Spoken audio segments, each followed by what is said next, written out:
Streaming from Abbey Recording Studio in Chicago. You are listening to Influenced, a podcast where we explore what makes great music influential.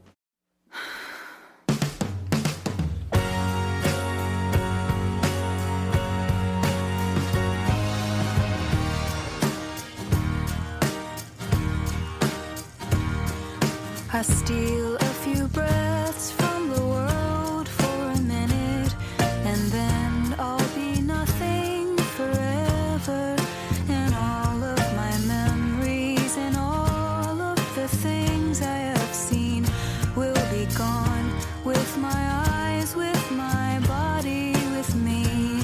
But me and my husband, we're doing better. It's always been just him. Awesome. Welcome to the newest episode of the second season of Influenced. I'm Blake Sokoloff, I'm Robert Dean. and this week we're doing one of the newest artists we've ever covered on the podcast. We're doing Mitski, kind of seminal 2010s indie rock and indie pop sensation who's taken over the indie waves. And she's been one of my favorites since I can remember in my college days. I've seen her 5 times, I think. I think 5 times. Yeah, I felt like she would be a great addition to our second season of the podcast here. Maybe move our average age of our artists down a good 20 years. At least. Yeah, definitely. So Yeah. just the kind of beginnings of her career. She's had kind of a pretty all over the place upbringing. She was born in Japan to a Japanese mother whose name she uses these days, and an American father who worked for the State Department. I don't believe Mitski and her father are that close these days. Mitski and her family, kind of because of her father's job for the most part, moved around a ton when she Oh, was yeah. a kid. She lived in something like 5 or 6 different countries. Oh, it was She's more. lived in- It was more. It was like over a dozen. Yeah. And she graduated high school in Turkey, and then Yep. she was all over the place. Yeah, she lived in Turkey. She lived in China for a time. She lived in the Czech Republic, and then she lived in a number of places in the U.S. as well. Like her family did eventually make their way to the U.S., but she's lived in Virginia, she's lived in North Carolina, and then she kind of settled in New York Right. in her adult years. Kind of because of her upbringing, she was kind of always the new kid, always kind of thrust, like pretty much she almost moved schools almost yearly. Yeah. Like maybe she might get 2 years in a place if she was lucky. So she wasn't really able to form like the typical kid relationships with your friends that you've had for a decade or whatever. Right. So she was kind of always a little bit of a loner. Like she talks about a lot, like when she was growing up, she would kind of almost reinvent herself whenever she went to a new school. Like sometimes she'd be the really quiet girl. Sometimes she'd be a party girl. Sometimes she'd be like a nerdy art kid or something. So she talks about specifically this one time where she, like, I think it was during one of her time in Virginia. She talks about how she decided she was going to be the quiet kid that year. And then just for their talent show, she got up and she was probably 15 maybe at this point. And pretty much the first time most people had heard her really at all was when she got up for her talent show and did the Whitney Houston version of the Dolly Parton song, I Will Always Love You. That's obviously a pretty intense vocal arrangement for Whitney Houston there. And so she kind of did that as sort of wanting to be kind of this big cinematic thing where it's like all these kids who had never seen her before would all of a sudden be like, whoa, she's got this Who crazy is this? voice. And then she just talks about how when she actually went down and did it, it was kind of just this normal thing. And for the most part, people were just kind of confused instead of wowed by like, what the heck? She has these huge pipes and she was so quiet and stuff. So she found solace in a lot of her just like music and singing and stuff like that when she was growing up. And I don't think she ever really felt like it was something she could really do for her career. Like she kind of talks about how it took until she was like 17 or 18 to really write her first song. And because like because she was traveling around so much, she didn't ever really get the chance to like really get into a type of music. Like she talks about how for the most part, her music taste growing up was kind of just the pop music, like the American and English pop music that would kind of just get popular wherever she was, kind of just the massive, like the Spice Girls and Britney Spears Right. and NSYNC and things like that, which are, they're great pop songs, but it's definitely just like a kind of a whatever you're hearing on TV or on the radio kind of relationship with music. And she talks about how one year when she was like 16 or 17, she just kind of came home from a party where she was just kind of on her own at this place, in a kind of a place where she didn't really know anyone. And so she came home and there was just like an old little keyboard in her bedroom, and she just kind of sat down at the keyboard and just ended up writing a song. And then that was kind of the first time where she was like, oh wow, I guess I can actually write songs. And so it took her until she was like 16, 17, 18 to really find out that she could do music. So because of that, she didn't have like a lot of kids will just grow up and they'll be like, oh, I like the stuff that was on MTV, or the Nirvana, or the big rock band of my time on MTV or whatever when I was growing up. So since she didn't really have that, she kind of formed her own relationship to a lot of types of music. And one of the types of music that she was initially really attracted to was classical music, and kind of because of like the orchestration and the way that all these disparate sounds kind of fit together for her. And for her at that age, it felt a little bit more maybe authentic, or maybe more like something she could envision herself making or doing than something like an NSYNC song or something on the radio that sounds like pitch perfect and everything like that. So one of her favorite pieces she's talked about a number of times in interviews is the piece by Igor Stravinsky, The Rite of Spring. So I'm going to play a quick passage of The Rite of Spring for you guys right now. And this is just a recording done by the Royal Liverpool Philharmonic Orchestra from 2016 or 17. So this is a quick portion of The Rite of Spring, an early classical influence from Mitski.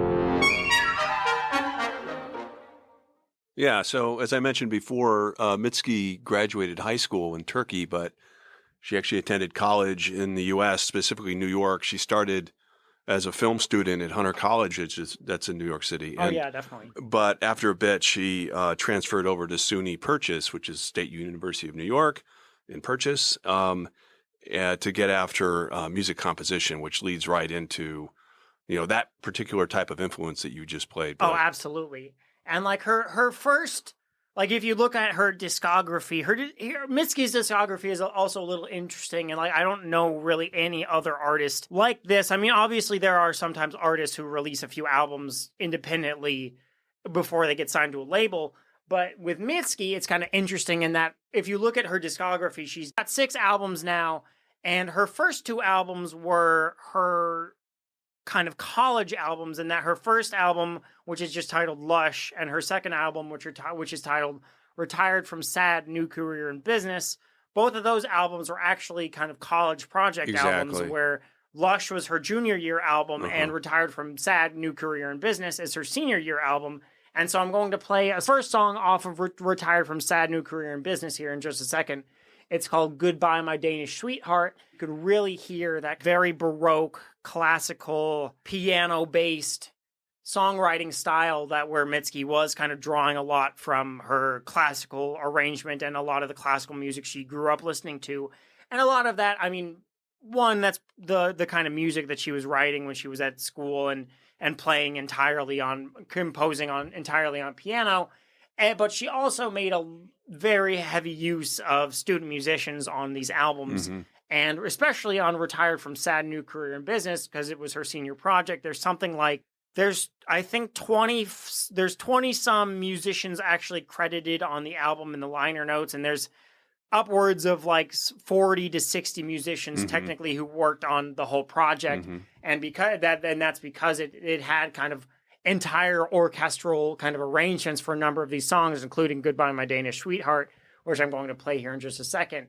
But it definitely was a whole kind of it's definitely the most collaborative in terms of amount of people that Mitski has even ever really worked on. A lot of her albums since her college albums tend to be very insular, just her maybe working with her producer, Patrick Hyland, who she also met at SUNY. At SUNY, yeah.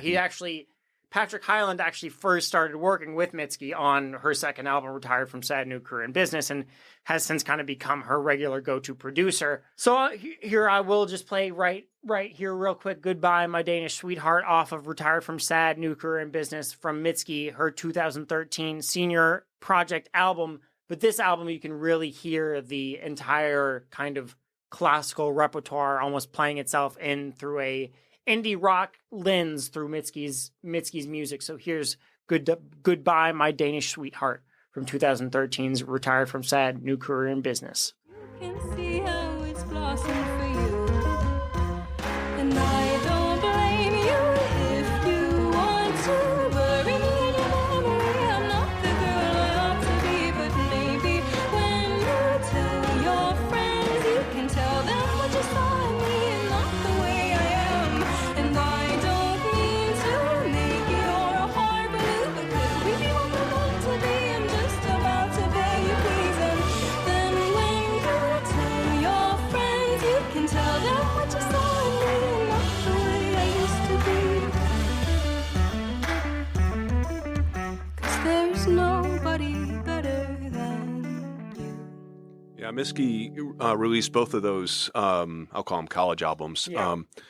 On Bandcamp herself. Exactly. And which is interesting. And, I guess started to get her known a bit. Obviously, production was good. I mean, she was kind of definitely. blessed with this great production capability at SUNY definitely. Yeah. and took advantage of it. Absolutely. And I mean, like, obviously the musicians on those albums are all great musicians because it's a bunch of great college trained and classically trained musicians who are kind of all giving it their all on their big senior projects and everything. So there's a lot of great musicianship on those early albums, but they are kind of a little bit of an oddity in Mitski's catalog just because she's yet to kind of go back to that really, really heavy classical influence. Like, she's taken a lot more kind of influence from indie and pop music kind of since graduating.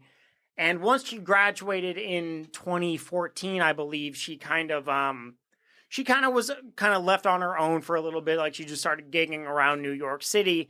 And because of that, so like because she was on her own, like when she was playing in a lot of those college shows, they would be like a lot of college showcases at nice venues or Right. at least college venues and things like that, where a lot of times they would have a grand piano set up and kind of the space for all the musicians and everything. And once she was graduated and kind of playing on her own, she started realizing like, oh, wait, it's a lot more difficult to kind of get all this gear and everything that I need for these shows when I'm trying to play this like kind of classically influenced music. There's a number of interviews where she tells this specific story about how, because a lot of her early music was very keyboard driven and piano written and everything like that. And so when she would go to play gigs, she would have to take this really massive 88 key keyboard with her on, and she would try to get it on the subway in New York, and she just always felt like ridiculous, and everyone would be giving her dirty looks because she'd be taking up an extra seat just with the keyboard or whatever. So she was just like, I need to figure out a better way to gig in New York City. And so she figured out that one of the easiest things to take around is just a little guitar. So like she kind of taught herself guitar. I mean, I think she already knew like the basics and everything, and she was already a great musician. So it probably wasn't a major deal to learn guitar, to learn how to songwrite on guitar, but that kind of led her into a kind of a whole other realm of kind of songwriting and influences. Yeah, I mean, as she traded in the piano for the guitar, one of the bands that really she thought a lot of over the years was the Pixies. Definitely. And so this more guitar-oriented music that she sort of just stepped into. After kind of, I wouldn't say walking away from the piano, but really taking up guitar and putting that in the forefront. Absolutely. And like obviously like the Pixies were a seminal late 80s and early 90s kind of alternative rock band. And that kind of alternative sound is definitely one of the main drawing points that she was kind of aiming for with her music once she actually graduated from college. And then she pretty shortly after she graduated from college, she was actually able to sign a record deal with Dead Oceans, who have been kind of an indie rock label since like the early 2000s. I think they were formed in 2006 or 7. But they've been a place that's signed a number of indie rock bands before Mitski, like a lot of bands like A Place to Bury Strangers and some other kind of shoegazy and kind of influenced bands like that. And since Mitski, they've signed a lot of very famous artists like Phoebe Bridgers and Japanese Breakfast and things like that. But going back to the Pixies, Mitski was very influenced by like kind of very, very in your face kind of style. And I think she wanted to kind of change things up a little bit just because she had been making kind of classically orchestrated music for so long that she wanted to kind of go back to something a little bit simpler. So here is Wave of Mutilation off of the Pixies' 1989 album Doolittle. So here's Wave of Mutilation by the Pixies from 1989.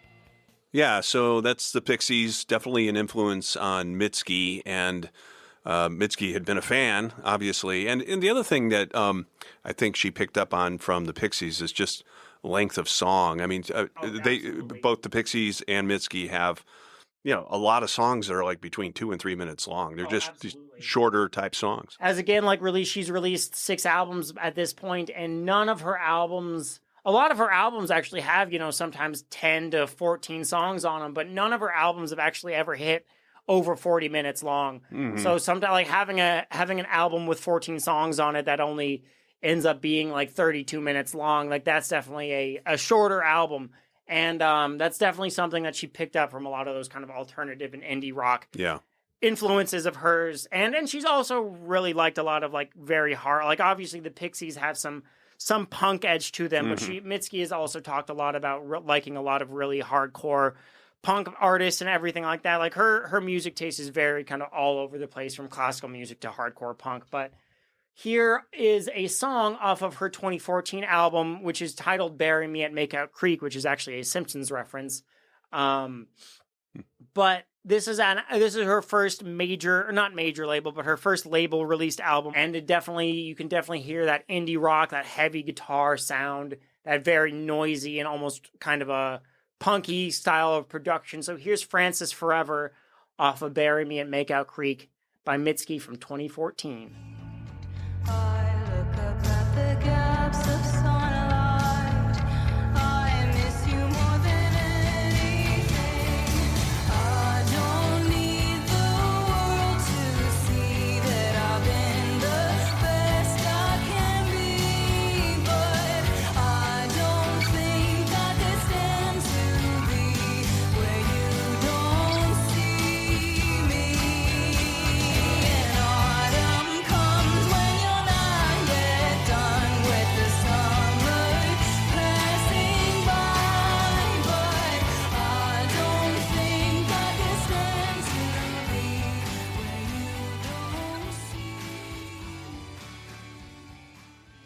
Yeah, I mean, you can definitely hear the departure from the albums she put out in college. This is right out of college, 2014. Absolutely, yeah. And definitely a big departure from what she had been doing that was more classical. Definitely. And she, one of the things she talks about, like, once she kind of started doing this very guitar heavy music, she started talking about how one of the things she was kind of drawn to about that guitar heavy music is that she could make it feel pretty live. And like, she was kind of inspired by a lot of bands that were actually kind of older 60s and 70s bands that were actually tracking songs live on the floor. Like, she's mentioned the Kinks a few times as being like an influence for that kind of really raw, Mhm. in your face kind of guitar sound and style that she was kind of going for on some of these albums. And this is definitely something that she kind of continued on from Bury Me at Makeout Creek to her next album, which is called Puberty 2. But before I play something off Puberty 2, I do want to just play a quick snippet. I mean, you guys will likely know this song. It's one of the Kinks' bigger hits, but All Day and All of the Night, one of the Kinks' kind of early single hits, I wanted to play a quick snippet of because you can really hear that kind of in-your-face, raw, kind of straight from the guitar amp kind of guitar sound that was definitely an influence in kind of Mitski's indie rock heavy days. So here's All Day and All of the Night. I believe that you and me last forever. Oh yeah, all day and nighttime yours, leave me never. The only time I feel alright is by your side. Girl, I want to be with you all of the time, all day and all of the night. All day and all of the night. All day and all of the night.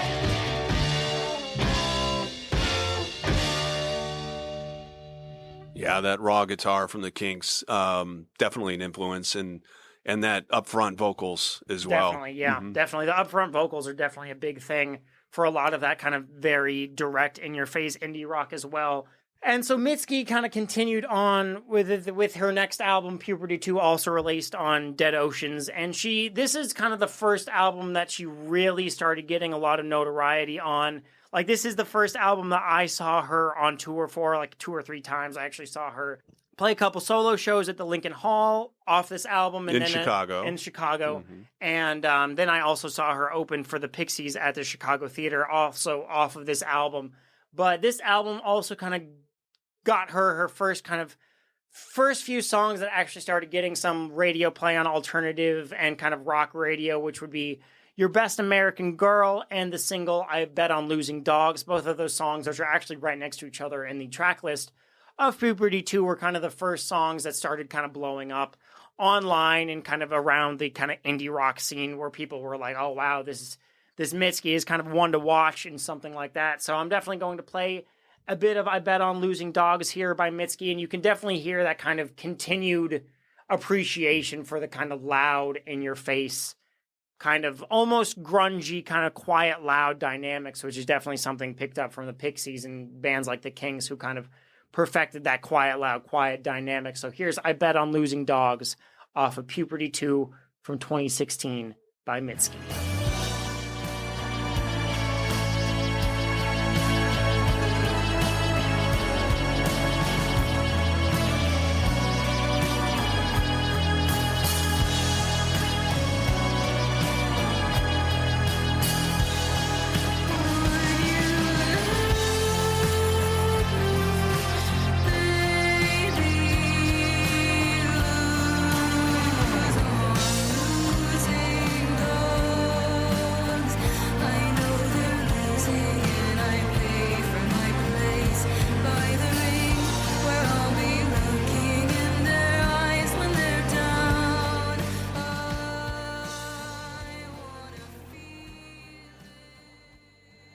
Yeah, so Mitski spent most of 2016 touring off that album, Absolutely. both yeah. in North America and Europe. And then she got the opportunity to just into the next year, 2017. And you mentioned this concert, but she got the opportunity to open for the Pixies on tour. Oh, absolutely. And that was definitely the first time that she was playing like larger theater type of venues. And then even just a few months after the Pixies tour, in I think late 2017, maybe early 2018, she actually got the opportunity to open for Lorde. So Right. that was those two kind of tours kind of within a year or so of each other were definitely a major proponent in Mitski continuing kind of her rise. And she also was kind of beginning to re-experiment with some more sounds, like on her first 2 albums that she made in college were very experimental sound-wise, and then she got signed to Dead Oceans. And I do think part of it was due to the simplicity of like wanting to tour without like a massive band, because when she was touring off of Bury Me at Makeout Creek and Puberty 2, she was touring with a pretty bare bones kind of punk rock band lineup where it was just her singing and playing bass, then one guitar player and one drummer, so no keyboardist, no second guitar player or anything. So the style of her live shows was almost a little bit punky, and she would usually come out and play sometimes 3 or sometimes 5 songs, just her solo and guitar at the end as well. So as she started playing these bigger shows in theaters and arenas with the Pixies and Lorde, she's kind of started branching out. And I think I would have to double check my exact timing there, but I believe she brought in another musician for the Lorde tour to kind of help her augment the sound with some keyboards and things like that while she was playing these massive venues for the first time. And she kind of started getting a little bit more of that kind of earlier pop influence kind of back into her music. Like she was initially very inspired by pop artists and classical music and things like that. And then she went kind of in a very alternative direction for a few years. But around 2018, she started kind of experimenting with a little bit more kind of sound expansion. And you can even hear that a little bit on Puberty 2, like on that song, I Bet on Losing Dogs. There's some synthesizers and keyboards kind of sneaking into the mix there, in addition to the distorted guitars and bass and drums. So she was also getting kind of inspired by a lot of kind of mid-'80s and late 80s artists, like Kate Bush is an artist she talks a lot about. So I'm going to play here in just a second the Kate Bush track Running Up That Hill off of her 1985 album Hounds of Love.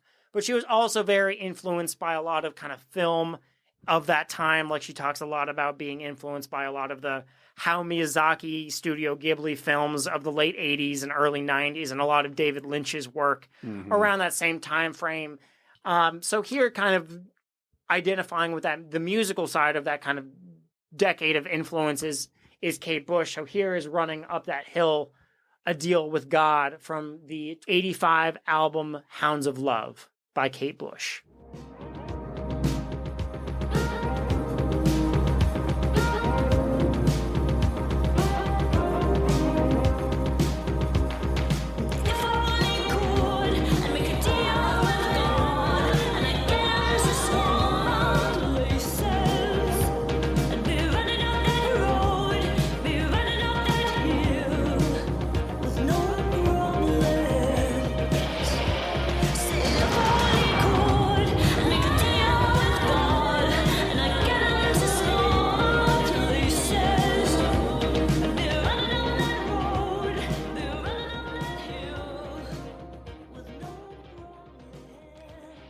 Yeah, I really like how Mitski took that influence from Kate Bush, kind of that classic, never get old type of sound, and just just excellent not only excellent vocals, but great lyrics, which Mitski's known for. Definitely. I mean, Mitski's lyrics are kind of the forefront of all her songwriting, absolutely, and like that very kind of late 80s, early 90s, very lush synthesizer and kind of drum machine production is definitely something that Mitski was kind of leaning towards more on her albums after Puberty 2, like her 2018 album Be the Cowboy, which is kind of her biggest album to date, featured kind of some of her biggest hits, which I'm going to play probably her biggest hit for a lot of her career, which is the song Nobody off of Be the Cowboy, which is the first single of that album as well. You can really hear kind of an immediate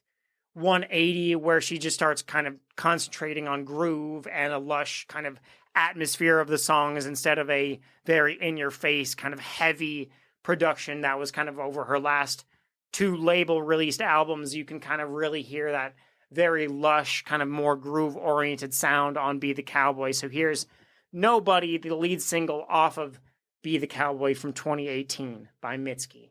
And this is probably one of her biggest, if not her biggest hit so far in her career. I've been big and small and big and small and big and small again, and still nobody wants me. Still no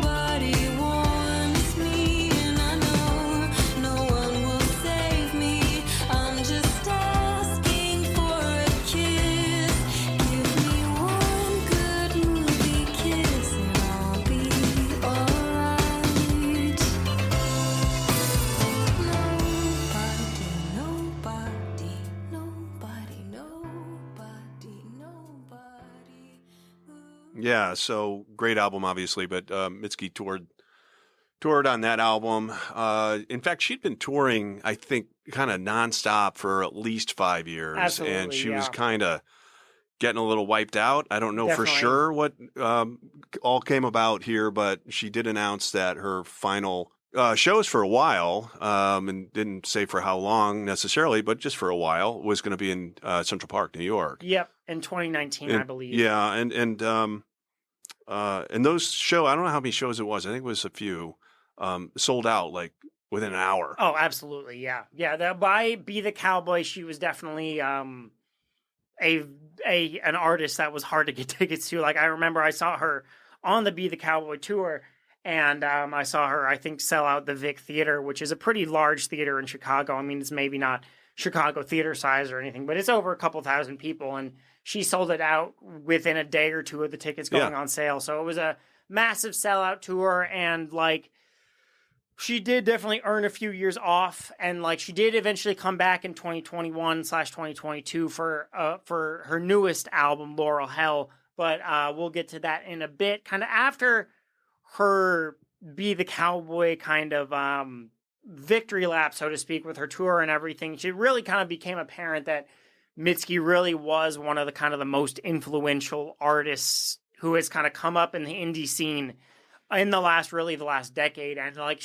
there are probably a dozen artists who talked about Mitski being a major influence. I mean, people from I'm going to play a song from both Japanese Breakfast and Phoebe Bridgers here, but artists like Ali X, Snail Mail, and dozens of other indie rock and pop artists have talked about Mitski being a major influence on them. Japanese Breakfast and Phoebe Bridgers, some of the bigger artists that have kind of come out of that kind of post-Mitski era almost, I guess. But Japanese Breakfast even almost specifically kind of owes a lot of her musical career these days to actually Mitski, because Japanese Breakfast is the solo musical project of the artist Michelle Zauner, who had been kind of in the indie rock scene kind of for over a decade at this point. But she was, prior to about 2013, 2014, she was the front woman of this kind of indie rock, kind of emo band called Little Big Planet that never really took off the way they wanted them to. And so she was kind of got to the point where she was like, well, I need to make money for my life. Like I need to get an actual job or whatever. So she dropped the indie rock gig for a while and was kind of working as an accountant and hating it and everything. So then Michelle ends up releasing this little solo album under the name Japanese Breakfast. And then it gets a little bit of notoriety, but it got her just enough notoriety to actually wind up as an opener for a couple of Mitski's tours. And that was definitely kind of the thing that brought Michelle Zauner's music as Japanese Breakfast to the kind of forefront of the indie rock sphere. And I would also say that Michelle Zauner as Japanese Breakfast is now one of the kind of bigger up and coming indie artists. So I'm going to play a song off of her 2021 album Jubilee, which I feel like you can actually hear some of that Be the Cowboy influence on this song specifically, which is Be Sweet. And kind of this album as a whole is kind of a very groovy, very groove influenced, almost a little funky kind of indie rock album from the 2020s. So here is Be Sweet from Jubilee by Japanese Breakfast, one of Mitski's closer friends and definitely a large influencee, so to speak. Make it up to me, you know it's better. Make it up to me, you know it's better. Be sweet to me, baby. I wanna believe in you. I wanna believe. Be sweet to me, baby. I wanna believe in you. I wanna believe in something.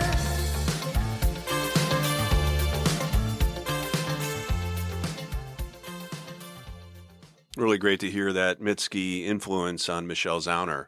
Oh, absolutely. And they're definitely very, very, very close friends. Yeah. And another major kind of indie rock. I mean, this Phoebe Bridgers is honestly probably the biggest indie rock star that's in the kind of in the music industry these days. I mean, she's had kind of a meteoric rise off of her most recent album, But she also touts herself as a major kind of influencee and supporter of Mitski. And both Michelle Zauner and Phoebe Bridgers have played shows as an opener, and they both talk about how they're endlessly inspired by her and her work ethic and her creative choices. And I believe you can even find somewhere on Phoebe Bridgers' Twitter. This tweet might be a few years old now, but I know I've seen Phoebe tweet something along the lines of like, "Oh, I don't think I'm ever going to be as good as Mitski, so I don't know if there's a point to making music or whatever." Obviously in jest, of course. But here is Kyoto off of Phoebe Bridgers' 2020 album Punisher.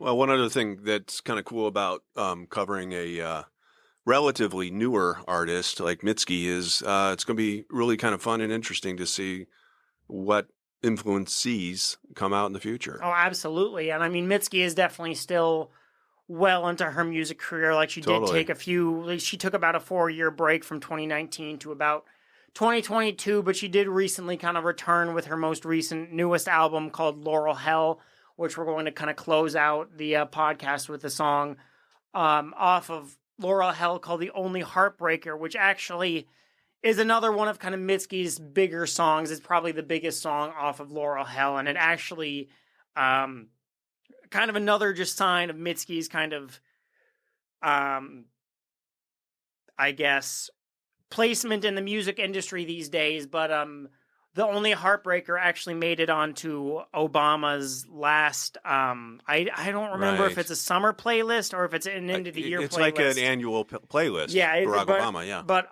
The Last Heartbreaker made it onto the last kind of Barack Obama annual playlist, which is definitely a major thing for, obviously, Mitski. I mean, like, that's a major player. And I mean, usually it's the songs on those playlists are usually like a Bob Dylan song and then maybe one or two pop songs, so they sound current. So it's pretty cool that the current songs that Obama is jamming out to or whatever are some tracks from Mitski. So here's The Only Heartbreaker. So thank you guys so much for this newest episode of Influence. Yeah. It is always very fun to cover some younger artists on the show every now and again, like we did Sharon Van Etten and Jenny Lewis in the last kind of couple of episodes. And actually, speaking of Jenny Lewis, we mentioned it on our Jenny Lewis podcast, but Jenny Lewis earlier this year had been an opener for Harry Styles, the member of One Direction. And actually, Mitski just got announced as the opener for like the next portion of Harry Styles' tour, which is kind of interesting to go from Jenny Lewis to Mitski. He's definitely keeping an eye on kind of the indie rock and pop scene, which is kind of an extra cool little thing. I mean, it would definitely make going to a Harry Styles show better for me if Mitski was the opener. Here is The Only Heartbreaker off of 2022's Laurel Hell by Mitski. And thank you guys so much for listening. This has been Influenced. I'm Blake Sokoloff. I'm Robert Dean. And you can actually follow us now on Instagram, on social media at influenced.podcast. You want to stay as up to date as possible on our recent episodes and everything like that. So thank you guys so much. This is The Only Heartbreaker off of Laurel Hell, Mitski's 2022 album. So thank you so much. This has been Influenced.